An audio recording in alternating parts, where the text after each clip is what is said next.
Hello and welcome to a brand new episode of Black, White, and Red All Over. I'm Victor Dandridge, the hardest working man in comics. Ryan Seymour, king of Comic Town in Columbus, Ohio. Biggity boom! And we're back showing you some very cool books that we have read this week. Yes. And we hope you do the same when you go to your comic shop today. So, where do you want to start? We've got one that's the same on our Goodreads that you should read. Yes, the one that I'm regretting that I did not grab. Yeah. Directly out of your stack. Yeah, go ahead. Avengers Forever. Because that's one I feel like I'm remiss in that. Yeah. There was so much other stuff to choose from. There was quite a bit. And as much as I've enjoyed this series so far, it did only make it to the Goodreads you should read. So let that be a testament to all the things that I read as well. This one is actually a little bit more quiet than the other ones. It's kind of an interesting sort of epilogue to carry over from the story arc before to lead into the story arc to come, which I think is kind of interesting. It is focusing on Thor's granddaughters, the Three Thunderers, and there's a sense of nope, can't say that.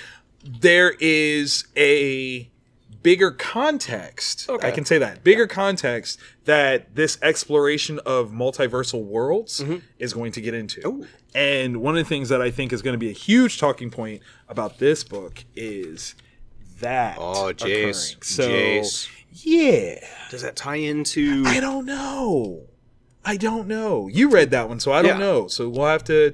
Yeah. Next Avengers Forever, you'll have to tell me. It should. I'm all for that character. Right? Like, I actually saw a cosplayer dressed up as that character over the weekend, so if you're watching, you know I just mentioned you. But yeah, it was a fun read. Yeah. It was a quick read. Okay. But really just kind of a nice segue epilogue type thing where it's like, hey, this is going on, and this is how this kind of connects into what happened. So, yeah. Interesting. Yeah. Very interesting. All right. Count Crowley. Ooh. Amateur Midnight Monster Hunter, number 1 of 4, Dark Horse. It is a sequel to a previous Count Crowley miniseries. This is a character that is the spiritual successor to Fright Night. She is a reporter that loses her job, ends up taking over for like the local midnight movie guy, like Sven Gulli, or if you're from if you're in your 40s and you're from the Night Owl, that kind of thing. You were going there. Except he actually was a monster hunter. Like his just job that paid for everything was showing these movies. So that's what she's doing now. And it's her going after. It's in the 80s too, so like all like people just like smoking in a movie theater, all that kind of stuff. So like fully is that. Children, we used to do stuff like that. It's crazy, right? And it's fantastic. It's funny.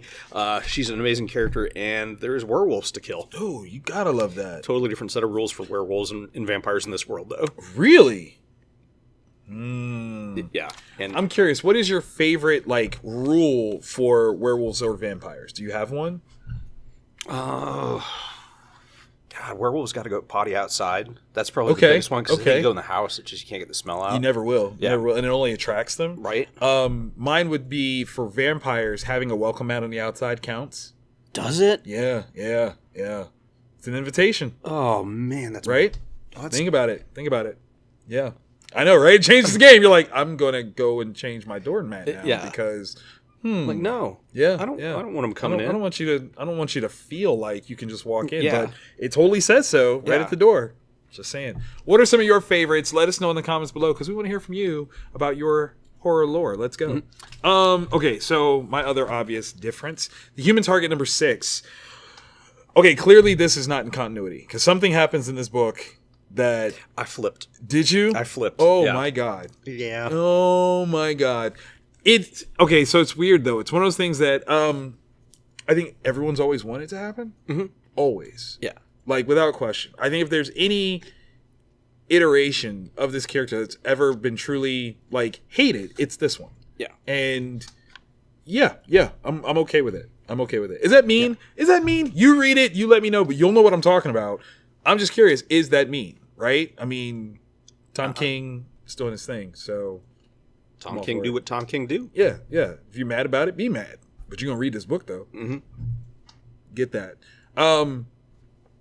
Yeah, that's a bad way to go, though. it really was. I was like, because it paused me. I was like, that I saw it, and I kind of I'm like, I'll read it later because I've already spoiled the for me. But definitely happened. Yeah. All right. Man, I wanted to grab that one. This is it's such a fun anthology series. Quad from Behemoth, which has been, each issue is its own self-contained story in this kind of post-apocalyptic world. Yep. This one with a story and art by Diego Sanchez. Oh, nice. So this story involves these outsiders coming into this world that is like super regimented. You wake up, you don't have a name, you're given a serial number. You wake up, you go to work, you go back home, and your entire world is that. That's all you do. And these outsiders come in to trade, goods. They find something called trash men, and they bring stuff in to trade. They get fuel or parts for their vehicles and different stuff. And one of the worker bees there wants to leave with them. There's an outside world. I can go there. Let me escape. Yeah, this has to be totally awesome. And everything sucks. It just does. Like the outside world sucks. The inside world sucks. Getting stuck in there's a lot of suck. But it is really, really cool. It's got like this Twilight Zone vibe to it where it's awesome. Such a fast read. Yeah. And it's so finite, and that's what makes it beautiful. So really, really good stuff. Big shout out. They're doing all the good things. Last but certainly not least, we both tag team Hotell, everybody. This is 4 of 5, Volume 2. John Lee's Dalibor Delage. Yeah, and Lee Laurage. So we were talking about, this is kind of the quietest one of the bunch. Like, it's not super disturbing. Yeah. It's sad though. It is. That's the thing. It's got a lot of sad. Really, really, really, really sucky sadness to it. Yeah. I feel like the reason why it is this way is because the next issue is about to be like just absolute bonkersness. Just terrible, over the top darkness. It's going to take you to a place that only you will make it out from because you're well versed there. Like, I just I'm so But okay, so the thing that got me is, I think this is a guy of color. And I was very excited to see this portrayal because it's so very kind and sweet. And obviously when you're putting in a black male character into a story like this, there's a certain archetype that you expect, and this did not do that at all. And it was perfect. Absolutely perfect. We get to see the inner physical build out and workings of Hotell. I didn't like that. I didn't like that at all. Yeah. There's a couple pages in here that made me very claustrophobic, and I just did not like it. And I'm like, it's a comic. Just close it. Like, it's fine. You don't have to. You don't... But I'm like, no. I can't move my arm. Like, that's terrible. The most shocking part to me was there's cleaning supplies. That was like the first thing I noticed in that room. I'm like, wait. You're not wrong. You're like, wait, this place is really kind of crazy for some of the cleaning. I mean, this page right here. Right? That was just like, I don't like it. No. Yeah. If you're claustrophobic, I advise you to read this with the lights on. Because you're going to feel a certain kind of way. Yeah. So, but man, he did what he had to do, though. He did. And that was tough. Yeah. That was tough. And I cried, too. I was hoping nobody saw me do that. But I had the slow tear. Yeah. I did. Like, no. Okay. Can we do this one for the snafu that it is? Okay. Yes. Okay, so all hail Behemoth. Okay, Mighty Behemoth is doing all the amazing things. Until My Knuckles Bleed, by Victor Santos. We had an interesting situation. Okay, so obviously we enjoyed the first issue. Yes. So we jumped at it. Only I got issue 2. He got issue 3. Because we got both issues 2 and 3 today. Was that a planned outcome? I don't know. Don't know.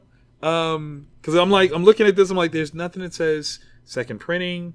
This is first dibbies. So, okay. Did you read 2 or did you just jump into 3? I grabbed 3. I was like, I don't remember reading 2, but I'm like, yeah, no. I like 1, so I'm gonna read 1. Okay, so without spoiling anything. This is still one of the most beautiful books on the market, right?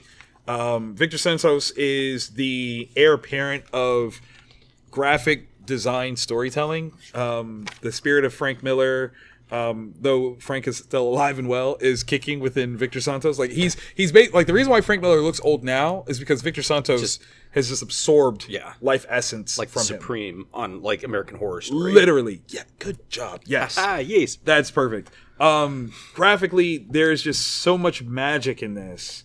To read it is beautiful. The characters are great. The colors, it's so amazing. That's like Sin City and Powers had a baby. It is kind of the vibe. That is such a perfect yes. Yes, the end of the series. Yeah. Wait, that's the end of the series? Yeah. No. It's a reissue. Yeah. Oh, okay. All right. I'm going to read that next then. So you know how it ends. I know how we get there. Yeah. Because I started reading. I'm like, I don't remember how did he get here? And then. Yeah, there we go. How he gets here, how he ends. Yeah. Now, okay, so this is one of those weird sort of things where we're going to talk about the business for a hot second. So, for a shop to get parts 2 and 3 of a book, presumably after enough time from issue 1 coming out, is there the potential of an uptick in sales? Like, if 1 is really strong, and maybe there's like a little bit of a lag in 2 coming out, but when 2 drops, it's 2 and 3. Do you expect that we'd see the typical sophomore slump, or is there a wave there? One of two things can happen. Yeah. And we've seen stuff like this before where people will just skip 2 and 3. Like, they're just done. Wow. They'll just peace out. Wow.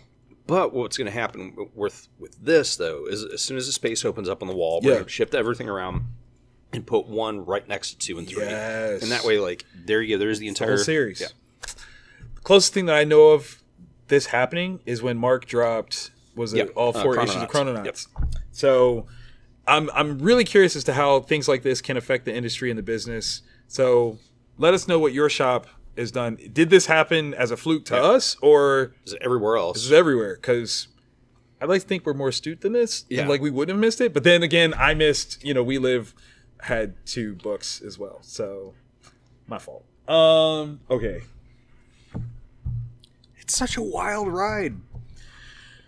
Ghost Cage, Nick Dragata, Caleb Goliner maybe? I think that's how you say that? Yeah. Okay. If you are a manga fan.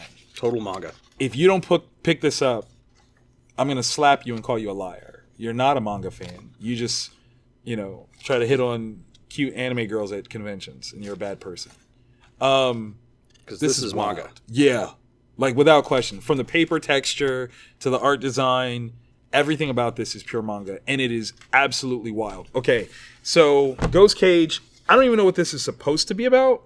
But what it seems to be is this metatextual conversation about new energy and utilizing a manga kaiju setup of classic forms of energy that this new form of energy must fight and defeat in order to become the dominant form of energy in the world.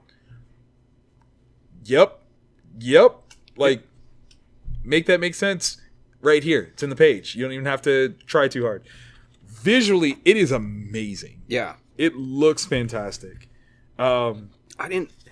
Like, all right, I know Nick Dragota can draw. Yeah. Just flat out can draw. Yeah. I didn't know he could draw manga. Right? Like... This, I immediately was like, I need to see this animated. Like, this is Akira worthy. Like, this is amazing. Yeah, especially the Outdoor City show. Oh, my God. That's Akira right there. Right?